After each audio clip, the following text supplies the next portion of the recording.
Yo soy el buen pastor, que da la vida por sus ovejas. El Señor esté con vosotros. Con tu espíritu. Lectura del Santo Evangelio según San Lucas. Gloria a ti, Señor.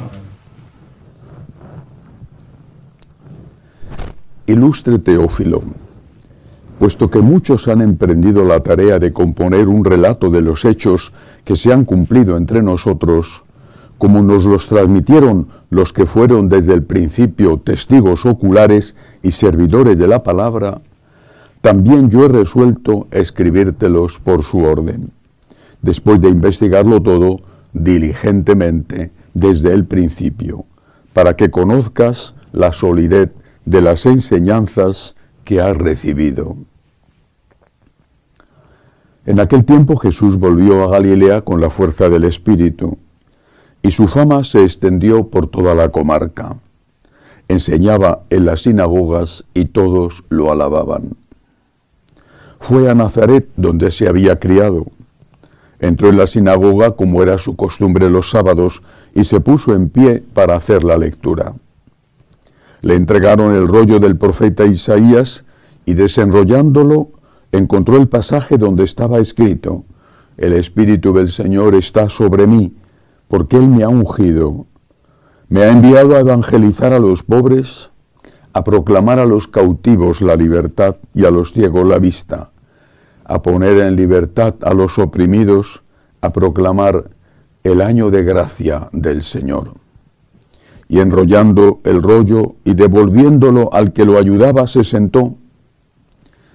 Toda la sinagoga tenía los ojos fijos en él, y él comenzó a decirles: Hoy se ha cumplido esta escritura que acabáis de oír.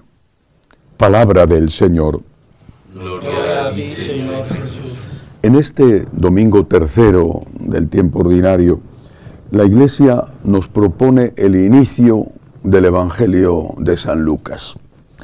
En realidad, acabo de leer, como nos propone la Iglesia, el arranque del Evangelio, una parte del capítulo primero, y luego seguramente se nota, la Iglesia se salta unos capítulos, el 2 y el 3, porque ya se han visto antes, son los relatos de la encarnación del Señor.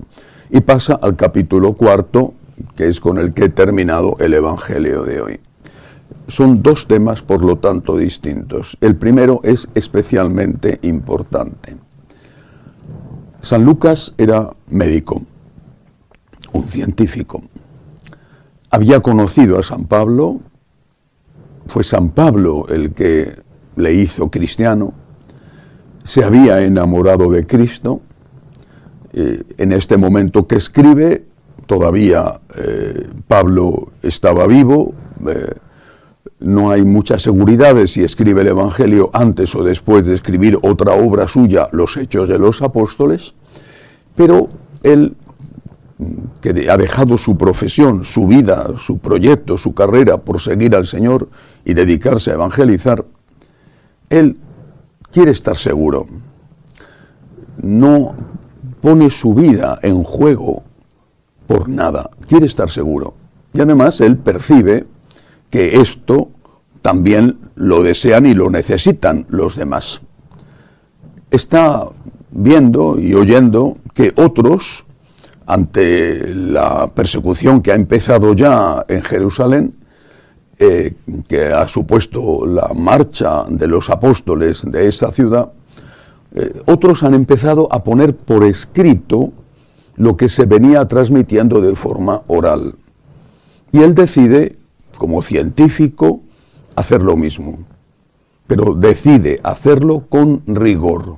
Este rigor científico con el que quiere actuar, lo cuenta y lo dice explícitamente. Vuelvo a leer. He resuelto escribírtelos por su orden, dirige el Evangelio a un tal Teófilo, un nombre supuesto. Teófilo significa amigo de Dios, filos es amigo en griego, y teos es Dios en griego. Teófilo era amigo de Dios. He resuelto escribírtelos por su orden, después de investigarlo todo diligentemente desde el principio. para que conozcas la solidez de la enseñanza que has recibido. Es el primer evangelio escrito de forma consciente y rigurosa. El tercer evangelio escrito, ya estaban los de Mateo y Marcos, y después vino, años más tarde, por lo menos 30 o 40 años más tarde, al final del año 100, en la década de los 90, el cuarto evangelio, el de San Juan. ¿Por qué hace esto San Lucas? ¿Por qué? También lo dice. Dice que hay muchos que están haciendo esta obra, esta tarea. Puesto que muchos han emprendido la tarea de componer un relato de los hechos que se han cumplido entre nosotros, muchos, que sepamos, Mateo y Marcos, y él habla de muchos. ¿Por qué? Es lo que hoy conocemos como los evangelios sinópticos.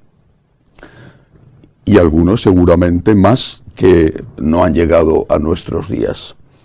Y eran evangelios que después, posteriormente, la Iglesia no reconoce como auténticos porque estaban llenos de buenas intenciones posiblemente, pero de hechos inverosímiles. ¿Cuál es la conclusión? La que ofrece San Lucas. Lo que nos enseña el Evangelio es rigurosamente cierto. No estamos ante una fábula, ante una leyenda, ante un mito. No estamos ante una construcción, como se quiso decir en el siglo XIX y algunos siguen creyendo todavía hoy, una construcción de la Iglesia para justificar el poder de los eclesiásticos. Estamos ante algo que un científico de la época investiga rigurosamente porque está su vida propia en juego. También San Lucas muere mártir. Y lo mismo que él, San Mateo o San Marcos, San Pedro, San Juan, San Pablo. Ellos van a morir mártires y uno no bromea, no engaña cuando es su vida la que está en juego. Todo intento de quitar rigor histórico a los evangelios tiene un objetivo: minar nuestra confianza en Cristo. Este es el objetivo. ¿Y por qué? ¿Por qué quieren que dejemos de confiar en Cristo? Que dejemos de pensar que fue un personaje histórico y que lo que dicen los evangelios es rigurosamente cierto. ¿Por qué quieren eso? Porque les molesta Jesús, les molesta su enseñanza. Entonces, como no quieren escuchar su enseñanza, la forma de atacarle es negar su existencia diciendo que nunca existió, que fue un mito, o bien decir que lo que dicen que dijo, vaya usted a saber si lo dijo, y lo que dicen que hizo, vaya usted a saber si lo hizo. El objetivo es siempre el mismo: hacernos dudar de Cristo, separarnos de Cristo, alejarnos de su mensaje. Es la fuerza de la oscuridad que intenta con todo su empeño apagar la luz que es Cristo. Pero no lo han conseguido.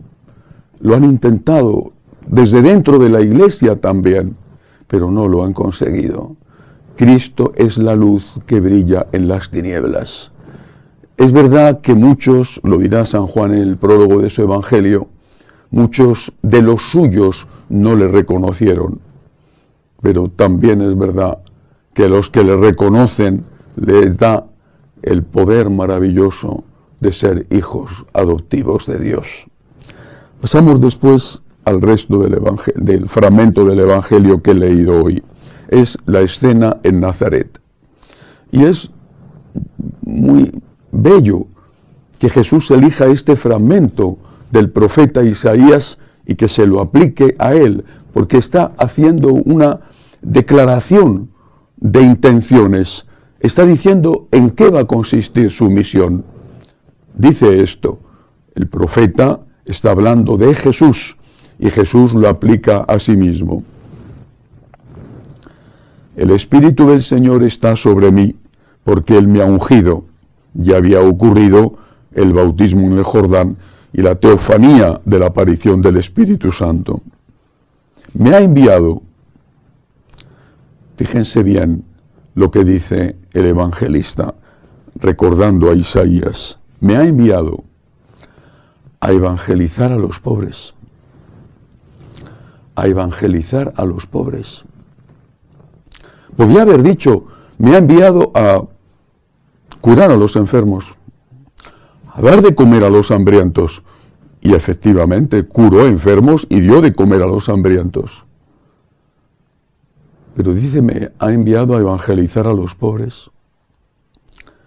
Los pobres, lo mismo que los ricos, porque todos somos seres humanos, los pobres también tienen alma.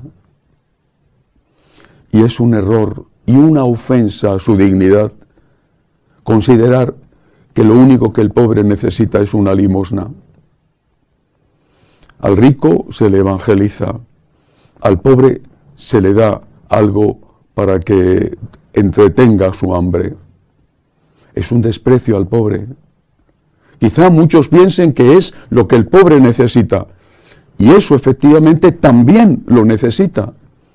Pero es que el pobre no es un ser humano. El pobre no necesita que le den paz, que le hablen de Dios.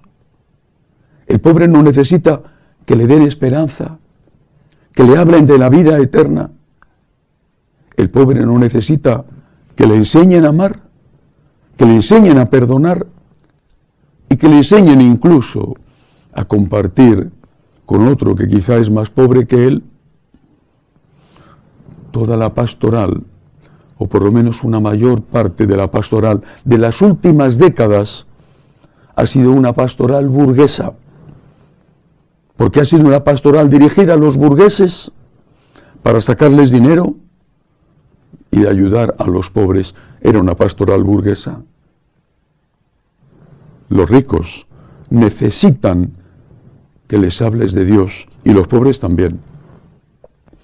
Y cada uno tendrá que hacer una cosa distinta, ciertamente, pero todos necesitamos a Dios.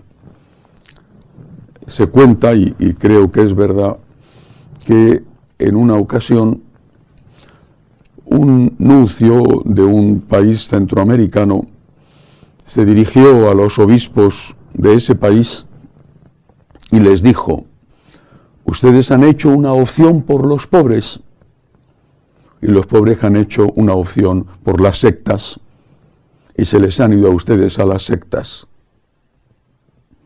Recuerdo las muchas veces que he estado en Guatemala, haber visitado uno de los mercados típicos en la bellísima ciudad de la Antigua, y en todos estos mercaditos, donde vendían esas telas, esos tejidos típicos nicaragüenses, guatemaltecos, en todos los mercaditos tenían una radio encendida. En cada uno de los puestos había una radio encendida.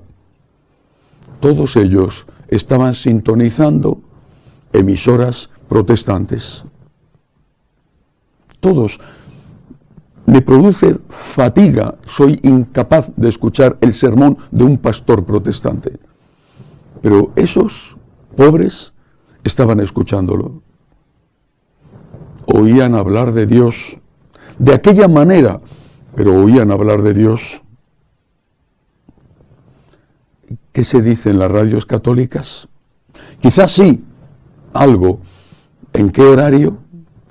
Porque los horarios buenos se pone deporte o se pone política. Pero ¿en qué horario se habla de Dios? El Señor ha venido a evangelizar, a anunciar a todos la buena noticia, porque todos, pobres, ricos, ancianos, jóvenes, enfermos, sanos, los que llevan una vida acomodada o los que están angustiados porque son inmigrantes y no saben qué va a pasar con su vida. Todos necesitan a Dios. Hemos olvidado que el mayor tesoro que tenemos no es el pedazo de pan que podemos dar al hambriento, sino el mensaje de esperanza, de amor que Cristo nos ha transmitido. Hemos dejado de ser una iglesia para convertirnos en una ONG. Una ONG además que cada vez tiene menos recursos. ¿Por qué? Porque cada vez hay menos gente en la iglesia, a la cual se le puede sacar menos dinero y por lo tanto tienes menos posibilidades de ayudar a los pobres. O bien dependes cada vez más de los gobiernos y el que paga, manda. Pidamos al Señor pastores que nos hablen de Dios y que nos ayuden a curar las heridas del cuerpo, del alma, pero que nos hablen de Dios, porque no solo de pan vive el hombre, sino de toda palabra que sale de la boca de Dios. Que así sea.